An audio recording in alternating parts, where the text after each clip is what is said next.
இன்றே டவுன்லோட் செய்து உங்கள் ஃபேவரட் ஷோக்களை என்ஜாய் பண்ணுங்க.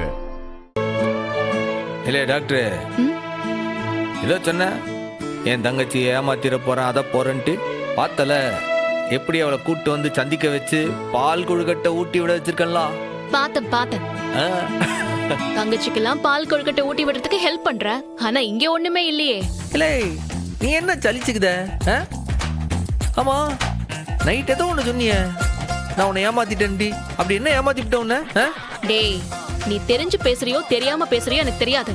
நீ சும்மா இரு. இல்ல சொல்லிருக்கேன், தான் வந்துருவான். பாத்தியா, இவன் தான் இப்ப இவனை ஏமாத்திட்டான். டீ வாங்கிட்டு வரேன்ட்டு. சரி, என்னன்னு பாத்துட்டு வரேன் இரு. என்ன கதை, என்ன பேசிட்டு இருந்த? அது ஒண்ணும் இல்லல, ரத்தனா அறிவுக்கு பால் கொழுக்கட்டை செஞ்சு கொடுக்கணும்னா அவ செஞ்சு எடுத்துட்டு வந்து கொடுத்தா. இவன் என்னவோ தங்கச்சி எல்லாம் பால் கொழுக்கட்டை ஊட்டுதா, நீ என்னத்த செஞ்ச, என்ன ஏமாத்தி விட்ட, என்னென்னலாம் சொல்லுதால. அது ஒன்னும் புரிய மாட்டேங்கி. புரியாதனாலதான் நீ இன்னும் அண்ணனா இருக்க, இல்லன்னா நீ எப்பயோ அப்பாவா இருப்ப. இல்லை நீ என்னல சொல்லுத?